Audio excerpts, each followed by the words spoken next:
sehingga titik api yang tadi kita memicu ledakan sudah berhasil kita padamkan.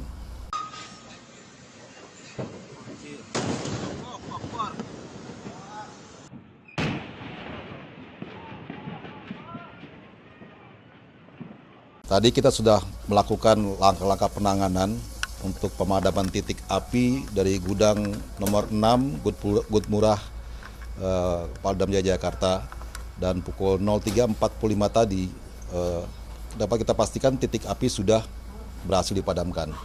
Namun hingga saat ini masih kita lakukan pendinginan untuk mengantisipasi kemungkinan adanya panas-panas lain yang mungkin berdampak pada hal yang tidak kita inginkan.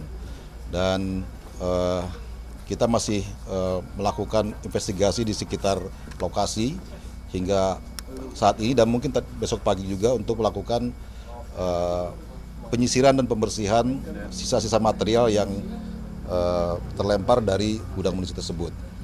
Dan alhamdulillah tadi bantuan dari Dinas Pemadam Kebakaran DKI bergabung dengan Dinas Kebakaran Kabupaten Bogor dan Bekasi, kita berhasil memadamkan semuanya, dan kami berterima kasih kepada Pemda DKI dan Pemda Jawa Barat yang telah membantu kita untuk melakukan penanganan yang dibutuhkan, sehingga titik api yang tadi kita memicu ledakan sudah berhasil kita padamkan.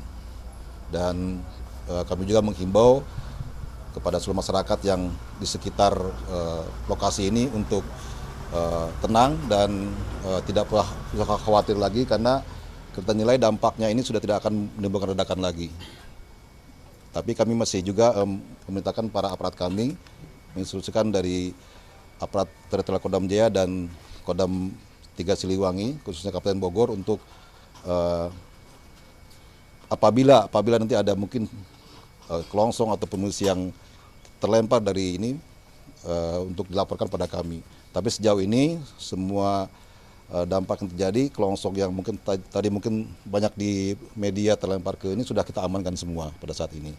Namun untuk itu kami tetap akan melakukan penyisiran hingga hari ini, dan aparat kita masih bekerja sampai dengan besok pagi untuk melakukan penyisiran dan pembersihan. Mungkin itu penyampaian awal dari kami.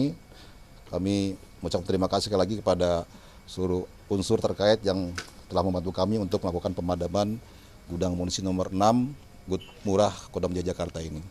Demikian.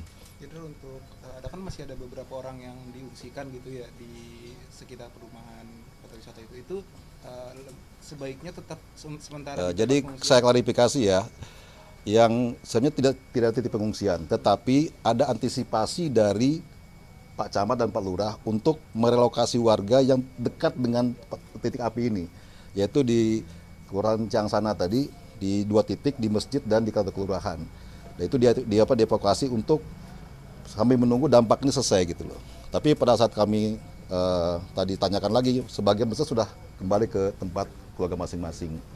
Sehingga titik pengungsian tadi diantisipasi saja oleh aparat dari pemerintah daerah, khususnya Kabupaten Bogor, Desa Ciangsana, untuk relokasi warga yang kemungkinan akan terdampak oleh ledakan ini.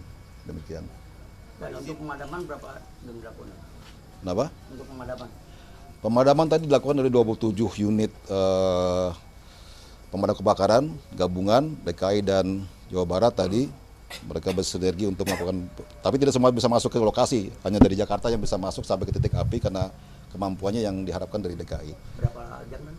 Tadi dari mulai jam 1 mungkin sampai dengan jam 3.45 tadi. Pak, izin Oke. ada kerugian material dari ledakan di Gut.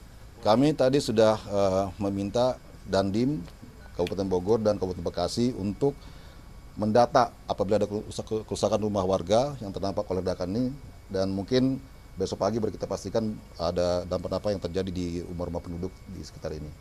Jenderal, ini mengingat radius ledakan yang tinggi 1 km, itu kenapa ternyata hanya gudang 6 yang dapat meledak? Nah, Tujuannya kami sampaikan dari awal tadi kan bahwa sistem pengundangan kita sudah sangat baik, sehingga ketika gudang 6 meledak, gudang 5, 7 itu tidak kena karena ada tanggul yang perlindungan dan jaraknya 100 meter per gudang, sehingga dampak ini yang keluar ke arah pemukiman adalah dari pintu yang pintu masuknya saja. sehingga tidak terdampak oleh. Kami hanya melakukan pendinginan di gudang 5 dan gudang 7 tadinya. Demikian. Oke. Saat ini penyebab Alhamdulillah tidak ada korban jiwa sampai dengan saat ini. Kalau pemukiman warga Pak, ada yang terdampak nggak? Tadi sudah sampaikan, ini sedang kita data. Ada beberapa laporan, tapi jumlahnya belum kita pastikan berapa. Ada yang atapnya bocor dan ada beberapa yang mungkin kacanya pecah atau apa. Kami sedang inventarisir oleh aparat teritorial di lapangan. Soal 15 orang itu gimana? Oh, itu hoax itu. Itu tidak ada korban satupun yang terlapor secara real di lapangan oleh aparat kami.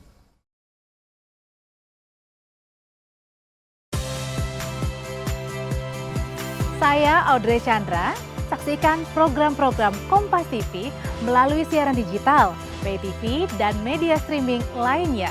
Kompas TV, independen, terpercaya,